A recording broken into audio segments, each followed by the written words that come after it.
Now, what I'd like to do now is to move directly from Africa itself and begin to examine the African presence around the world. The Kalahari Desert, Namibia. I'm here to find an extraordinary ancient tribe of people, the San Bushmen. Our research shows that their distant relatives left Africa and set in motion the family tree of mankind. From them stemmed every color, creed, and nationality alive today. Everything predicted in their blood seems to be written in their faces. It's like looking at a composite model of every face from around the world. The eye shape of East Asians, the high cheekbones of Mongolians, the mid-brown skin that could turn darker or lighter. So the San, also called Bushmen, and these are very ancient people whose history in southern Africa is perhaps 40,000 years old or more, probably older than that. I would suspect more like 100,000 years. Now, 10 or 15 years ago, showing this image, I would have said that that they look like East Asians, like Chinese, like Koreans, etc. But now I would say that East Asians look like them. And there's a good reason for that, because these folk like this are the original people of Africa and Asia, or at least very ancient people. And then we see something very similar with this San woman right here. And this is interesting because it shows that not all black people are dark. Some black people are naturally light-skinned. It has nothing to do with racial intermingling. Again, we're talking about the original man, the original woman, the original humanity, black coming out of Africa. The Nile River, which we came down, flows from south to north. See, we came down the river. They came up the river. So when we came down in this direction, we looked at this as the bottom. This is the bottom.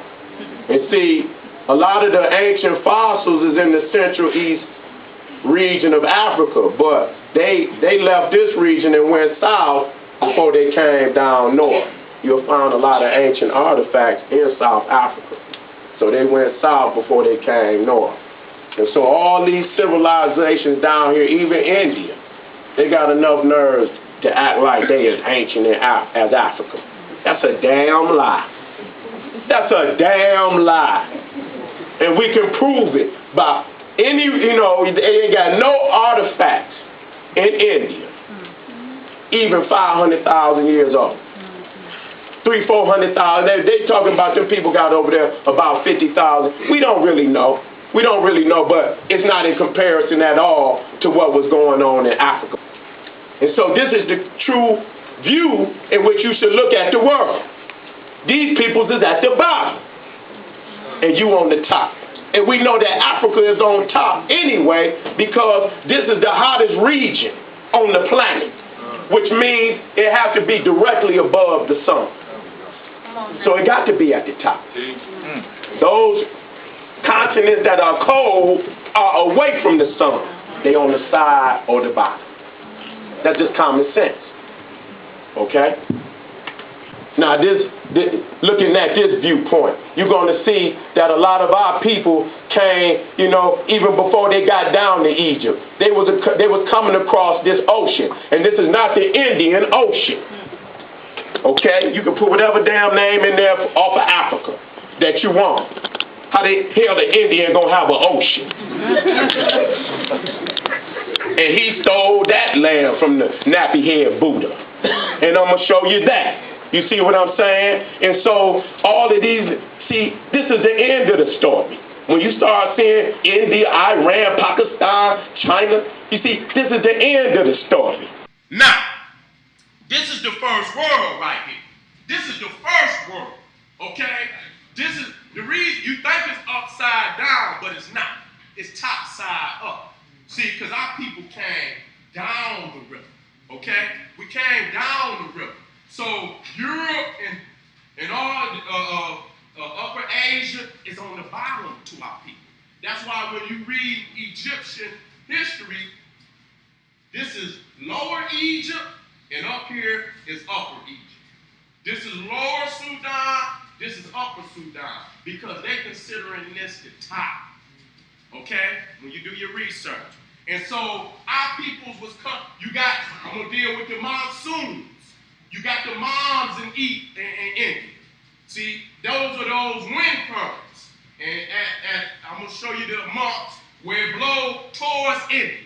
Okay? They blowing hard too. So you can bring large commodities during these times, and then for 4 or 5 months they switch and go back to Africa. So our peoples was coming, this is what you call the southern hemisphere. And our peoples was coming across these oceans tens of thousands of years ago. You know, coming into Australia, coming into what you call Indonesia, coming into, you know, what they call the Polynesia and all these crazy ass words, just to keep from calling it African people. Okay, this is right side up for people just can't take this way. They say, God damn it, I don't want to say it. I know what you're talking about, but in case you need to see it this way, okay? And so again, the monsoons is coming up the Mozambique Channel, and they blowing all through here, what they call the Arabian Sea, and if you put any boat in it, it's going to land you right into India, automatically. And if you come low enough, it'll shoot you up under and come over here into the Bay of Bengal. These are the monsoons, the winds in July, okay? And it's showing you the winds that's blowing all through here, okay? And so these Africans was coming over here a long time ago, family. We talking about we talking about 10,000 years before the white man even showed up. We was always, so this was Kush. So when you hear Naga, which this is Naga land, but I'm going to show you where it's all throughout the culture. The Twa, and that's where the Twa stay at. The little short, which y'all call, what the Western world call pygmies. This is where they stay, most of them stay at right now today, the rainforest. They was the first one that gathered the medicine. They was there for hundreds of millions of years. This is where they was. And these was the little Twa and the San people.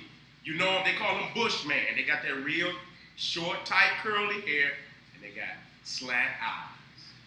And they was the first two types that went out all over the world. The Chinese with the slant eye, they come out of the Bushmen.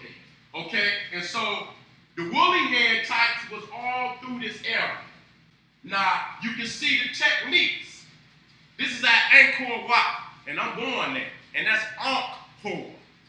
Angkor. You can hear the words. You can hear them.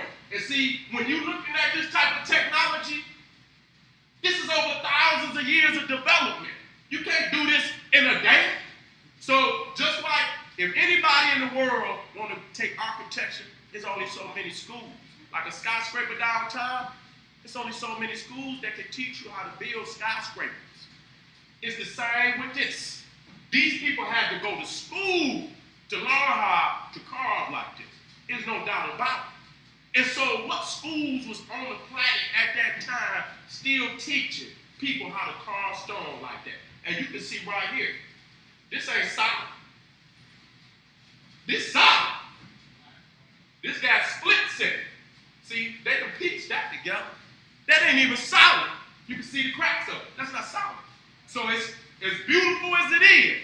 We honor our brothers and sisters in Asia that built that, but it still can't compare to Egypt. Egypt is our greatest performance as a people. When you want to show the greatness of Africa, you take them straight to Egypt.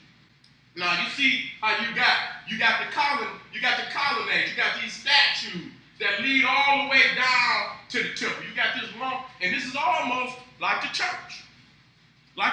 It's oblong. You ain't just walk up to the door, you got to walk down what they call the nave. You got to walk down to, and this one road led down to the temple of Karnak. This is the temple of Luxor. So this is 1.5 miles. And these hormatics, which they call sphinxes, is that long. This was the longest, they said this was the most grand walkway in the ancient world. And when you come to Angkor Wat, it's aligned the same way. Let me go on this side. You see, right here, they got the sacred lake. Just like at Karnak, they got the sacred lake. You see right here, but these is Nagas. Okay? But here, they got the hormati. Okay? The reform act. This is Karnak. And here you see him holding the Naga.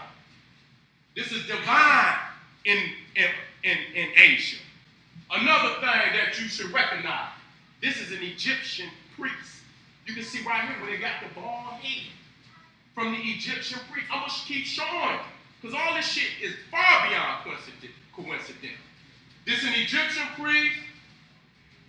This is the Naga priest. Egyptian priest, Naga priest. See, the bald head, they shaved their hair. It'll come out there. You're looking at some of the faces. Automatically when you see them lips. You see that nose? Ain't no goddamn Asian got no face like that. Nowhere. None of them goddamn Chinese, you go get your Chinese choot, whatever you eat, and shit, and they don't look nothing like this. Okay? And I want y'all to look at, these is the Naga. Now this Tar and this is a Khmer, an Asian Kushite. You come out there. Okay? Now, again, I want y'all to look, because I'm gonna give y'all the URL. I just want y'all to stick to that woolly hair. I ain't even got the dates. These is 500, I got them on other pictures, 500 BC. This one about 300 BC. Okay, now look at this. Look at this. This is Buddha. Now I got the book, I wasn't able to get it all in. Now the thing that even Eugene Adams, he most definitely marked in his DVD that Buddha was born from a Naga family. They are also human beings, okay? If you go do the research, they were Naga kings. These were real people. Now, this is the Khoisan. See that peppercorn hair? See that slant eye? See? See? These are our people that went into Asia. This is where the Chinese come from. See these? These are some of our brothers and sisters that there right now in the South Pacific. Woolly hair. Not the straight haired one, but the woolly haired ones. These is for Champa. Champa. And I'm going to get off into that. Cham, which is calm, which is black. Okay? Let me know now. I'm going to keep going. Okay? Now, this is the Outer Mann Islands. This is where this sister come from. Right there. And so, like I say, our family is all through here. But when the Europeans and the white Asians came on the scene, they pushed the majority of our people and killed them. His murder went on all through that area. And that's a Naga. Coming out of Naga land. So I want y'all to see that. And this is Ann's woman. And this is right here, the Outer Mann Island. She's from there. So these ain't the straight, the dark-skinned Indian types with the straight hair. These is full-blooded African people. Okay? These are the original Nagas. Okay? Y'all need to get that shit through y'all head. Now this image takes us to another part of Asia, and one of my favorite places in Asia. And of course, this black woman is from Cambodia. And specifically, she is called an Apsara. You spell it A-P-S-A-R-A. And she adorns the temple walls of the largest temple complex in mainland Southeast Asia. That temple complex being Angkor Wat. And this is what the images on the outside of the temple look like. Black women with what we would today call locks or braids, big, beautiful lips made for kissing, and the nose is knocked off. And again, this is very similar to what we see in ancient Egypt. We'll have to do a presentation at some point that focuses on the missing noses of African people. This image also is in Angkor Wat Temple, but instead of the outside walls, this is in the Holy of Holies. This is the innermost sanctuary of Angkor Wat Temple. And this is a bodhisattva. This is a person who has received or who has achieved a state of enlightenment similar to the Buddha himself. But a bodhisattva is different from a Buddha in the sense that the bodhisattva has chosen to remain among the world of men and women to help others achieve enlightenment and achieve nirvana. And here you can see a coal black image with happy to be nappy hair and Africoid features. And this is how the deity is worshipped in Cambodia. This is my actual photograph. You can go there and you can see Buddhist nuns and Buddhist monks prostrate themselves before this deity. This is one of my favorite images from Southeast Asia, if not the world itself. And this image is again in Cambodia, I would say perhaps 10 miles from the Angkor Wat Temple. This is the entrance to an ancient city in Cambodia built by a group of people called the Khmers, who adored their beautiful black skin, burnished bronze skin they call it. The city is called Angkor Thom, not Uncle Tom, but Angkor Thom. And I took this photograph myself. Now, and again, this is another really important image for me, Renoko Rashidi personally. This is an image of the Buddha from Vietnam, and this one is in a special museum in France called the Musée Guémet. This museum is devoted to nothing but Asian artifacts. And this is an image of the Buddha, I think from the 8th century AD. And I like this image so much that when I go to France and when I go to this museum, I actually come and speak to this image. When I see these images in the museums, it's as though I'm greeting old friends and family members of mine. Indeed, I think I'm an old soul too. But it gives me just tremendous pleasure and a sense of serenity to be in the presence of these images. Now, with these images, this next sequence, we look briefly at the original men and women of Southeast Asia. For example, this is an image of a black man from Vietnam. This is an image of a black woman and her 2 children in Malaysia, and specifically northern Malaysia. I hope to visit Malaysia in 2007, and this is just across the border. These are images of a black woman and her child in southern Thailand. So these are the original people in that part of the world.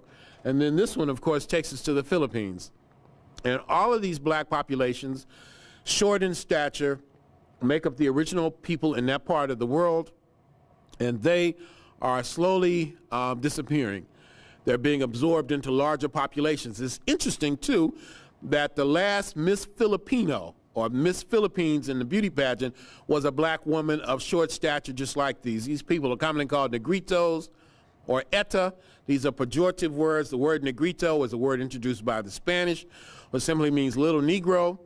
The word eta is a Tagalog word. The Tagalog are the majority population of the Philippines today. It means filthy. We call them Acta, A-G-T-A, and that's what they call themselves. And the word basically means simply the people, as if they were the original people. They are very clear about who they are and what their history is in the Philippines. And here you find from the Shang dynasty in China an image of a tiger holding a black child. This is made of bronze. This is in the Chinucci Museum in Paris. This museum in Paris has nothing but Chinese artifacts. I have to give Europeans great credit for one thing, if nothing else. They stole a lot. You know, they are thieves par excellence.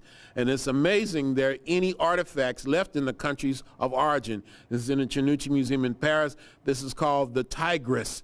And it's an image of a tiger, bronze, Shang dynasty, the first dynasty in China, protecting a black child. You can look at the features there. They do not represent the features of the Han Chinese. This is from east of China. Of course, this is an image from Japan. This is an image of Fudo Mayo, F-U-D-O,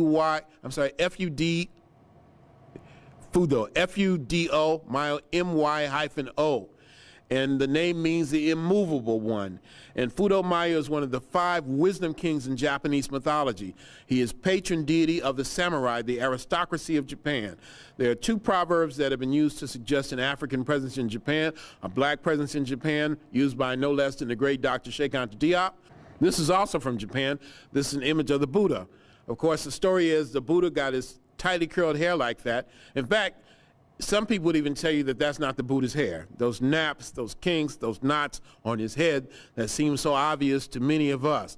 I was told at a museum in Los Angeles that the reason the Buddha has hair like that is because it was very hot one day. He was sitting under the Bodhi tree, and to protect him from the sun, these snails crawled up on top of his head. Now, I'm the sort of person that doesn't take anything lightly. I went to India. I went to Bodh Gaya. I found the Bodhi tree. I sat under the Bodhi tree for the better part of a day. None of those snails crawled up on top of my head. Perhaps I'm not as pious as the Buddha, but I wanted to test that theory. And even if there were snails on top of his head, I don't know how that would account for the black skin. Maybe he got sunburnt being under the sun, but he also got a big nose. He got wide cheekbones, or what I think Dr. Robinson calls, I think he refers to majestic lips and nose or something like that. The great Dr. Edward Robinson that I've had the privilege to be with this afternoon in Philadelphia. You see, even there, that's small. That's on top. That ain't, that's just more of a building with a small pyramid-like structure on the top. See, they ain't even got that excellent architectural knowledge no more. They still know the science, but it's digressing. You see? But that's our people. And that's a real statue of an Asian with woolly hair, not the straight one. See? But then, see, that messed up your yoga thing. Because y'all say they know all of this science. And we can show where they usurped our woolly-haired brothers. Pushed them down into the islands, committed genocide on them, and called them the untouchables. And so, see that right there to the right, that's a Kushite in India. See, that's a Buddha. See that woolly hair? They preceded them straight hair ones there. This is the original African of Asia. Okay? And then everybody looking at the little one at 7-Eleven thinking he's the Indian. Thinking he's the one that was in there. He's not the original man of that land. He's not the original man. Look at this. The Mann people. You see that? That's an African. They're the ones that ruled over in that area before them straight-haired peoples. And a lot of them is still there. You have to go to some of them South Pacific islands. They still they're woolly-haired African. They just didn't push them more in the South. And you see anywhere where you see large statues like this, they always of African people. You cannot find these type of statues this large with this quality in Europe at all. And so again, you're looking at a Buddha. This is not something black people made up. This is original. Ain't no goddamn Asian the ones you see over, got nothing like that on their head. So when you look at the deity, that show you who was in power. Because only the man in power deity gonna be visually seen and respected. Okay? You know who in power. Okay? Again, looking at some of the Africans from Asia. These is woolly-haired Africans. These is the Naga. See? Okay, look at the imposter. See? Now look at this imposter. See? These is not the originals. See? You was their first African. You was on every continent, but they showed homage to Africa as the Holy Land. So all of that trying to blur the lines, talking about we everywhere. Yeah, we everywhere, but they pay homage to Africa as the Holy Land. And them pyramids is documentation of that. Okay? It's the documentation of that. I'm going to keep it moving. Now you see this 3,000 years before the Indian even on the scene. He got that from the Africans that preceded him by thousands of years. He don't know what the hell he's doing. He just took it because he knew that it was righteous and that we were the chosen of God and it must be right. If we see them doing it, we gonna do it. See? But the African got it from the baboon. See? We was watching, that's what the metal net is. When you're watching everything in creation, you're gonna get a science from it. You're gonna get a science from it. Okay? And so they was watching the baboons praying to Ra when Ra rise in the morning and they began to pray to Ra. Okay? See? Now when you see that our African family got it from the baboon, he can't tell you where the hell it came from. He don't know the deeper science. See, you got to go back to Africa to get the deeper science. That's how you know Africa holds the key. Anytime when you take it way back to the source of it, and that's an African animal, then you see that ritual in the secret societies all over the planet. You know that Egypt and Africa is the mother of the mysteries. Okay? See, he don't know what the hell he's doing. He's just doing the ritual.